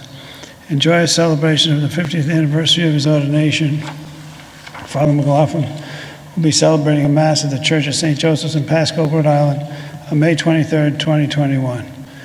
Now, therefore, be it resolved that this House of Representatives of the State of Rhode Island hereby honors and thanks the Reverend Farrell Edward McLaughlin for 50 years of faithful service to God and the people of Rhode Island.